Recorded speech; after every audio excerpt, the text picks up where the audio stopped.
Assalamualaikum warahmatullahi wabarakatuh.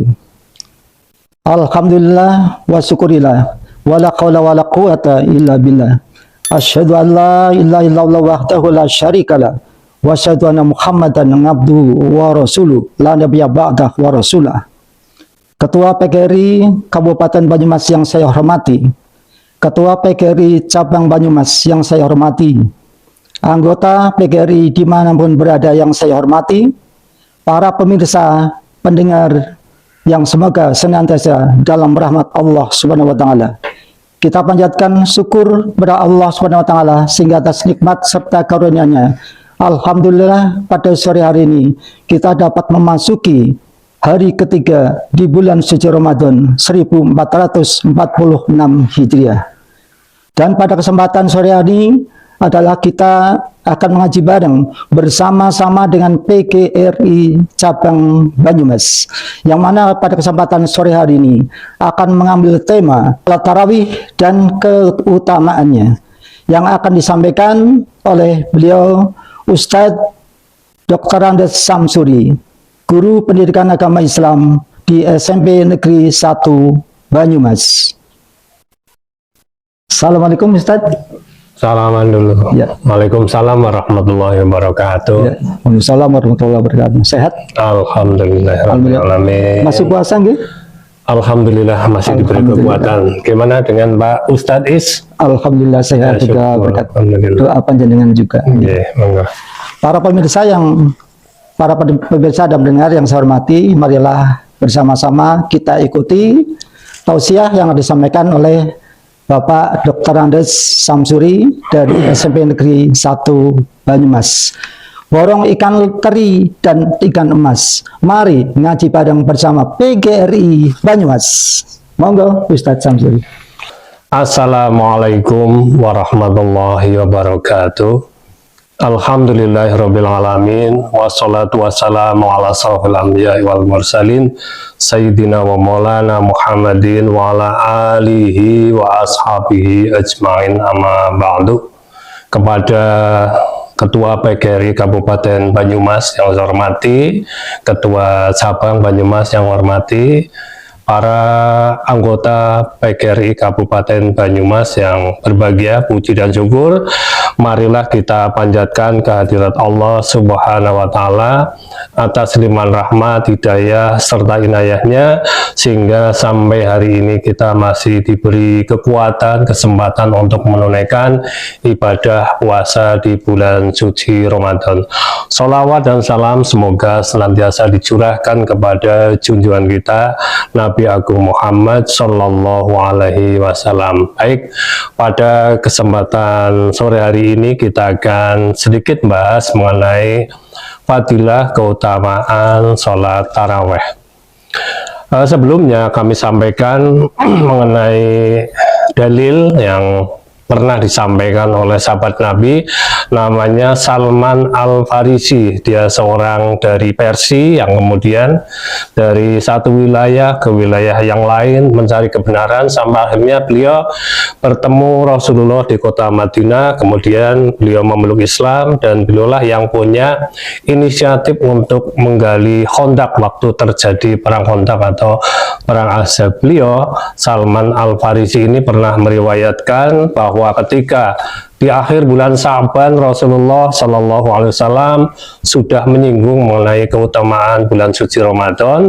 Telah datang kepadamu bulan yang agung penuh barokah, bulan 1000 bulan, bulan di mana Allah menjadikan puasa sebagai ibadah fardu dan bangun malam sebagai ibadah sunnah. Barang siapa yang mendekatkan diri kepada Allah dengan mengamalkan amalan sunnah, maka dia akan mendapatkan pahala seperti amalan wajib di bulan yang lain, dan barang siapa yang mengerjakan amalan wajib akan mendapatkan 70 kali lipat ganjaran. Inilah bulan yang penuh kesabaran. Barang siapa bersabar maka dia akan masuk surga.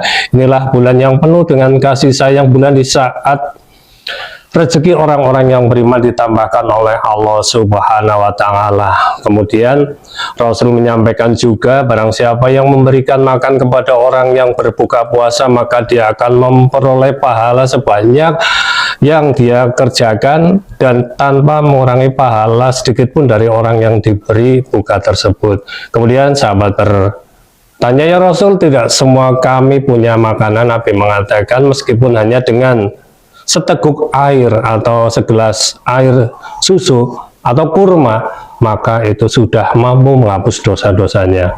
Allah sangat suka kepada dua perkara, dan dua perkara manusia sangat berhajat. Dua perkara yang Allah sangat suka yaitu membaca asyhadu alla ilaha illallah wa asyhadu anna muhammadar rasulullah, dan yang kedua beristighfarlah kepada Allah. Kemudian dua perkara yang manusia sangat berhajat, mintalah kepada Allah supaya dimasukkan dalam surga. Kemudian yang kedua supaya dijauhkan dari kobaran api neraka. Inilah diantara pidato Rasulullah ketika berakhir bulan Sa'ban, karena begitu hebatnya fadilah Ramadan. Diantaranya di situ disinggung bahwa di bulan Ramadan Allah menjadikan puasa sebagai ibadah wajib dan bangun malam sebagai ibadah sunnah. Yang dimaksud bangun malam di sini adalah sholat sunnah taraweh. Memang dalam sejarah ketika Rasulullah Shallallahu Alaihi Wasallam tinggal di kota Mekah selama 13 tahun, belum ada perintah puasa. Puasa baru diperintahkan tahun kedua Hijriah. Jadi selama 14 tahun Rasulullah ketemu Ramadan, Rasulullah memang belum melaksanakan ibadah puasa. Bahkan ketika Rasulullah menerima wahyu yang pertama kali pada bulan Ramadan, itu pun Rasul belum melaksanakan ibadah puasa. Puasa baru turun ketika Rasulullah berada di kota Madinah tahun kedua Hijriah. Nah, kemudian pada tahun kedua Hijrah itulah Rasulullah melaksanakan ibadah puasa dengan para sahabat, yang tentunya sangat berbeda sekali dengan puasa yang kita laksanakan hari ini. Karena awal-awal turunnya perintah puasa, sahabat itu mengerjakan mulai dari maghrib, nanti setelah buka langsung puasa, nanti nunggu maghrib lagi. Begitu beratnya, sehingga banyak sahabat yang terpaksa tidak berbuka karena sudah melewati waktu. Biasanya ada sahabat yang pulang kerja kemudian sampai di rumah kok tidak ada makanan, istrinya baru mau nyari makan, mungkin minta kepada tetangganya. Begitu dia pulang, suaminya tidur, bangun-bangun ini sudah ganti hari, karena dalam tahun Hijriah pergantian hari itu dimulai dari setelah maghrib, sehingga setelah maghrib mereka berpuasa. Kemudian turun ayat berikutnya yang menjelaskan bahwa puasa itu dimulai dari terbit fajar sampai terbenam matahari, seperti yang kita laksanakan sekarang ini. Kemudian Rasulullah Shallallahu Alaihi Wasallam pada satu saat di bulan suci Ramadan beliau keluar dari rumah. Ada yang mengatakan bahwa ini terjadi pada tahun ke-8 Hijriah. Namun ada yang mengatakan bahwa kejadian ini tahun kedua Hijriah. Jadi pada tahun ke-8 Hijriah Rasulullah keluar dari rumah, masuk ke masjid, sholat setelah Isya lebih awal. Artinya beliau sholat sunnah setelah sholat Isya, kemudian para sahabat mengikuti dari belakang. Ternyata hari yang kedua itu sahabat semakin bertambah banyak jumlahnya mengikuti sholat yang dikerjakan oleh Rasulullah Shallallahu Alaihi Wasallam. Hari yang ketiganya sahabat lebih banyak lagi. Ternyata pada hari yang ketiga inilah Rasulullah tidak muncul. Beliau tetap berada di dalam rumah. Barulah setelah sholat subuh beliau pergi ke masjid. Kemudian di masjid beliau berpidato menyampaikan, saya tahu kalian menunggu saya di masjid, tapi saya tidak datang ke masjid karena saya khawatir nanti kalau saya sholat terus di masjid akan diwajibkan oleh Allah Subhanahu wa Ta'ala. Kalian semuanya akan mengerjakan sholat taraweh pada malam-malam Ramadan, tentu akan memberatkan. Jadi intinya di sini memang Rasulullah mengerjakan sholat taraweh itu hanya 3 hari. Ada yang mengatakan 4 hari, ada yang mengatakan 2 hari. Kemudian 3 harinya sahabat-sahabat sudah berkumpul, tapi Rasulullah tidak hadir dalam majelis tersebut. menyampaikan kalau seandainya beliau hadir, khawatir nanti diwajibkan kepada umatnya. Jadi intinya bahwa sholat yang dikerjakan Rasulullah memang tidak terbatas jumlahnya. Ini yang disebut dengan sholat sunnah taraweh. Sehingga pada masa itu ada sahabat yang mengerjakan sampai 50 rakaat, bahkan ada yang mengerjakan sampai 75 rakaat karena tidak ada batasan mengerjakan sholat sunnah setelah sholat isya. Inilah yang disebut dengan sholat sunnah taraweh. Dan taraweh sendiri artinya itu istirahat. Taraweh itu artinya santai, karena sholat ini sholat santai yang menggantikan sholat tahajud. Biasanya dikerjakan setelah tidur, tapi khusus di bulan Ramadan dikerjakan setelah sholat isya. Tujuannya apa? Di antara lain hikmah sholat taraweh yang dikerjakan di bulan suci Ramadan. Mengenai jumlahnya tidak masalah, ada yang 8, ada yang 20, bahkan ada yang 36. Yang masing-masing punya dalil sendiri, punya riwayat sendiri, dan dalilnya cukup kuat semuanya, sehingga tidak masalah. Bahkan cara mengerjakannya juga beda-beda. Ada yang 2 rakaat berakhir 3 rakaat, 2 rakaat sampai 8 rakaat, kemudian berakhir dengan witir 1 rakaat. Ada yang 2 rakaat sampai 20 rakaat, yang terakhir ditambah witir 2 rakaat terus tambah 1 rakaat. Karena memang tujuannya awalnya yang dikerjakan oleh Rasulullah memang tidak terbatas. Namun ada riwayat yang biasa dipakai dari Siti Aisyah. Beliau mengatakan Rasulullah itu kalau sholat itu tidak pernah melebihi 11 rakaat, baik di bulan Ramadan maupun di luar bulan suci Ramadan. Namun jangan tanya mengenai bacaannya sangat bagus dan panjangnya. Ternyata rupa-rupanya ada sahabat yang penasaran, ingin sholat bersama Rasulullah. Beliau lalu berdiri di belakang Rasulullah, sholat 1 rakaat, Rasul membaca surat Al-Baqarah, sudah 100 ayat, dikiranya mau ruku. Ternyata Rasulullah 12 sampai 286 ayat dibaca semuanya. Dikira mau ruku, ternyata Rasulullah membaca surat Ali Imran. Kemudian Al-Maidah, An-Nisa, 1/4 Al-Quran dibaca dalam 1 rakaat. Sehingga Rasulullah walaupun mengerjakannya hanya 11 rakaat sampai menjelang fajar. Fajar itu subuh, orang Arab mengatakan subuh itu fajar. Jadi kalau ada sholat fajar ya artinya sholat subuh. Kalau sunnah fajar berarti sunnah sebelum subuh. Itulah awal mula mengenai sejarahnya perintah sholat taraweh. Di antara hikmahnya yang pertama, dengan sholat taraweh insya Allah akan diampuni dosa-dosanya oleh Allah.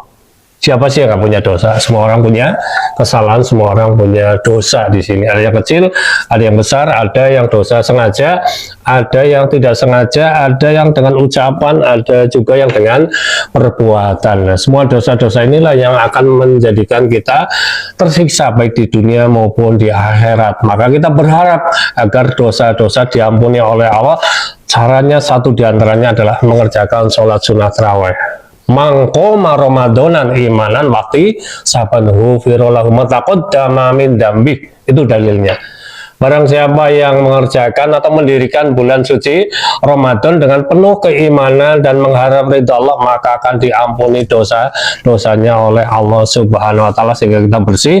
Innallaha thayyib la yaqbalu illa thayyib. Allah itu suci dan Allah tidak akan menerima kecuali dalam keadaan suci. Kemudian yang kedua, paling tidak dengan adanya sholat sunnah taraweh ini kita dianggap sebagai orang yang pernah mengerjakan sholat tahajud.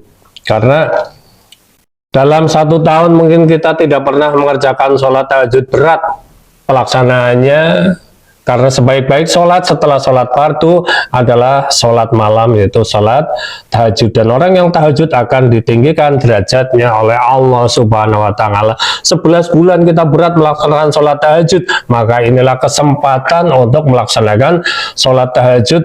Sehingga bagi mereka yang mengerjakan sholat sunat tarawih, dihitung minimal ya setahun sekali kita mengerjakan sholat tahajud dengan melaksanakan sholat tarawih. Itu diantara keutamaan yang paling paling utama yaitu mengerjakan sholat tarawih dianggap sebagai sholat tahajud. Kemudian yang berikutnya insya Allah dengan mengerjakan sholat tarawih badan kita menjadi sehat karena sering bergerak, apalagi gerakannya sampai semakin banyak semakin baik, karena Nabi menyampaikan bahwa di bulan suci Ramadan kita memperbanyak amal sebanyak-banyaknya. Itu mengenai jumlahnya sudah kami sampaikan tadi, hikmahnya juga sudah, masih banyak sebenarnya mengenai hikmah-hikmah tarawih yang dilaksanakan di bulan suci Ramadan. Di antaranya rezekinya insya Allah bertambah.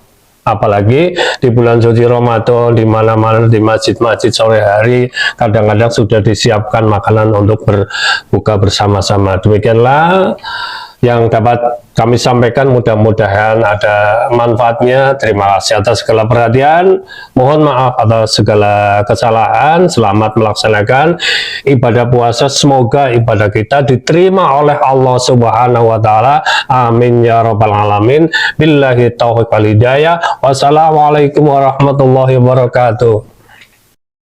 Para pemirsa dan pendengar yang saya hormati, demikian tadi tausiah dalam menjelang buka bersama pada hari ketiga di bulan suci Ramadan ini 1446 Hijriah dari PGRI Cabang Banyumas.